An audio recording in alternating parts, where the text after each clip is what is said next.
Incroyable, un gynécologue se fait virer parce qu'il a refusé d'examiner un trans. Et être examiné par le docteur Victor Acharyan, qui, je le rappelle, est gynécologue. En général, les gynécologues ne s'occupent pas spécialement de la jambe masculine. Eh bien, il leur a dit, écoutez, moi, je ne m'occupe pas de ça, il y a des spécialistes. Et ils l'ont traité, alors le compagnon, enfin, le couple a traité de transphobe. Et il dit, écoutez, moi, je m'occupe des vraies femmes. Et qu'est-ce que ça veut dire, etc. Je n'ai aucune... Alors, il a ajouté, je n'ai aucune compétence pour m'occuper des hommes, même s'ils se sont rasés la barbe et viennent dire à ma secrétaire qu'ils sont devenus femmes. Voilà. Un peu peut-être brut de décoffrage. Alors, association militante dépose plainte, médiatisant l'affaire. La femme en transition, donc l'homme en transition pour être femme, avait saisi l'ordre des médecins. Et, c'est pour ça que c'est intéressant, le gynécologue a été convoqué à la chambre disciplinaire de l'ordre des médecins de Bordeaux et le médecin, donc, a été interdit d'exercer pendant 2 mois, dont 1 avec sursis. L'enquête pénale est toujours en cours, donc ce n'est pas fini du tout. Donc voilà, il se passe ça. Marguerite Stern, qu'est-ce que ça vous inspire? Alors, déjà, je voudrais revenir sur les éléments de langage que vous employez. C'est difficile de savoir exactement quel terme utiliser, un homme devenu femme, une femme trans, etc. Je voudrais préciser pour les personnes qui nous écoutent que malgré le fait qu'il existe des traitements hormonaux, des opérations chirurgicales, tout ça, ça n'est factuellement pas possible pour un homme de devenir une femme. C'est-à-dire qu'on ne peut pas changer ses chromosomes, il y a plein d'autres différences biologiques en termes de taux d'hémoglobine dans le sang, d'ossature, de musculature, etc., qui même avec un traitement hormonal ne changeront pas. Pareil pour les opérations dites de réassignation sexuelle. Ce sont des messieurs qui se font couper le pénis pour se faire creuser un orifice dans l'entrejambe. Ça n'est pas réellement un vagin. Un vagin, c'est pas juste un trou, une plaie béante qui ne cesse de essayer de se refermer parce que le corps comprend que c'est une cicatrice, une plaie, et donc il faut la refermer. Voilà. Le sexe d'une femme, c'est pas ça. Et donc, en ce sens-là, moi, je comprends totalement ce gynécologue qui s'est déclaré incompétent. D'ailleurs, c'est autorisé par la loi, que certains médecins puissent se déclarer incompétents pour soigner un problème de santé. Il a tout à fait légalement le droit. Il a légalement le droit, et puis en plus de ça, c'est plutôt bien en termes de, en termes d'éthique.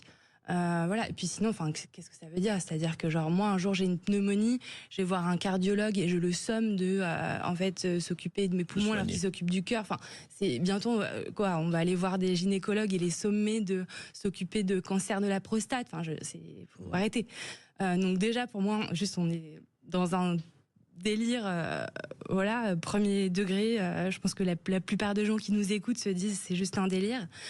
Mais à un niveau un peu plus grave, moi, quand j'ai vu ça, je me suis surtout dit, ok, c'est vraiment la preuve qu'en France, nos institutions sont en train d'être totalement infiltrées par l'idéologie trans. Alors, on l'a déjà vu à l'échelle mondiale, que des institutions comme l'ONU ou comme l'OMS faisaient la promotion de l'idéologie trans.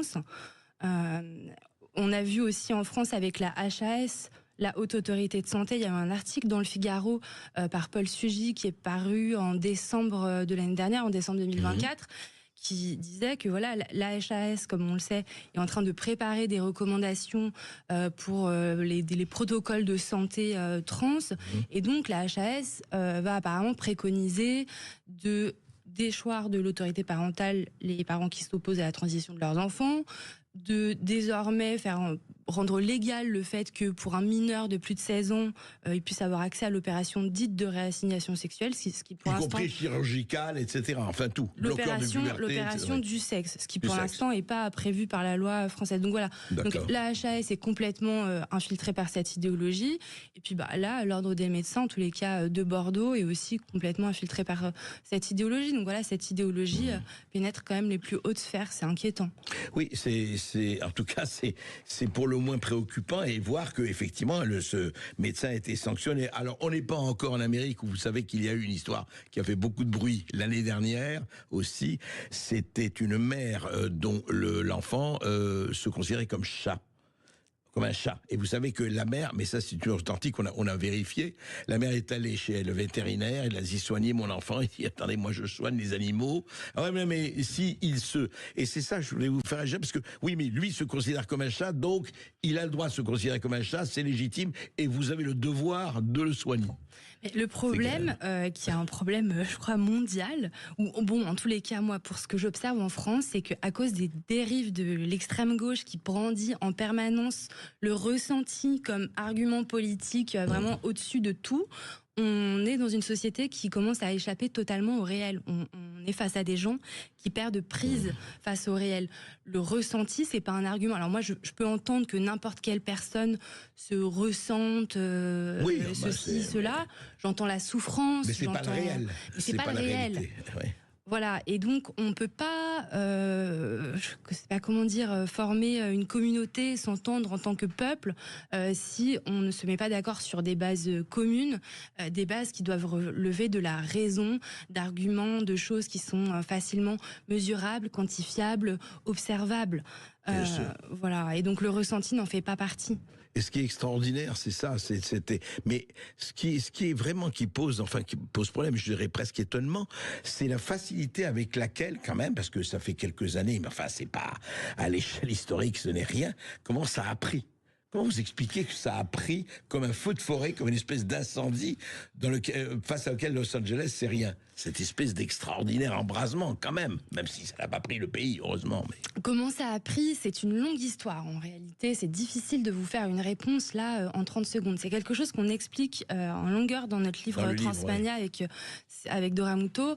En réalité, les petits militants trans que vous voyez, là, lors des manifs en France, c'est évidemment pas eux qui propagent cette idéologie le plus. La réalité, c'est que le mouvement trans, c'est pas un petit mouvement de petites personnes comme ça. C'est un mouvement très très organisé à l'échelle internationale, avec des financements énormes, avec des personnes comme Martine Rothblatt, Jennifer Pritzker, les héritiers Disney, les héritiers des hôtels Hyatt, qui poussent cette idéologie en fait. Oui, il y a de très grosses fortunes derrière, il faut le rappeler, quoi. Voilà, et donc on met de l'argent au service d'une certaine forme de propagande dans toutes les sphères de la société, dans la sphère médicale, dans la sphère de l'éducation, dans la législation. On crée des lobbies, en fait, pour pousser cette idéologie dans toutes les sphères de la société, dans les entreprises, où voilà, chez Google, par exemple, vous êtes obligé d'afficher vos prénoms maintenant en signature d'email. Enfin, voilà, ça se propage partout de cette façon-là. Et en fait, on le voit très bien, et encore une fois, c'est ce qui s'est passé avec ce gynécologue, le docteur Acharian à Bordeaux, et puis ce que fait la Haute Autorité de Santé. Bon, et c'est vrai que c'est pour ça qu'il faut toujours en parler, de dire, écoutez, voilà ce qui se passe.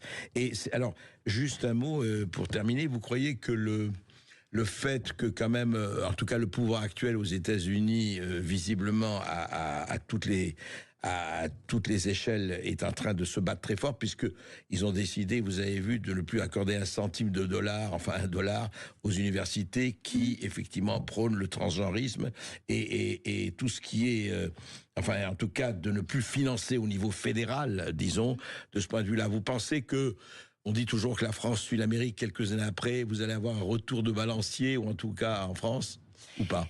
Oui, c'est ce que je pense aussi, qu'il y a toujours une sorte de décalage, on copie un peu, puis il y a une sorte de décalage entre 5, 10 ans, je dirais, mais pour l'instant, la France est vraiment sur une pente ascendante, on l'observe dans plein de domaines différents, et moi j'ai quand même peur qu'il y ait une sorte de phénomène de réaction, en fait, et que toute la sphère de l'extrême gauche en France se disent, puisque le mouvement anti-trans, comme ils disent, alors qu'on n'est pas du tout contre les personnes trans, contre une idéologie.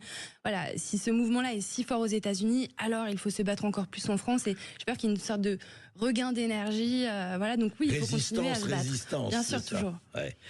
En tout cas, merci Marguerite Stern, je rappelle, et vraiment je le recommande, on l'avait déjà fait, pour ceux qui ne l'ont pas lu, lisez Transmania, qui est paru aux éditions Manus, et qui a été fait par Marguerite Stern, écrit par Marguerite Stern et Dora Muto. Et franchement, soyons très vigilants là-dessus, parce que quand même, à un moment donné, comme on dit de façon très vulgaire, faut pas charrier.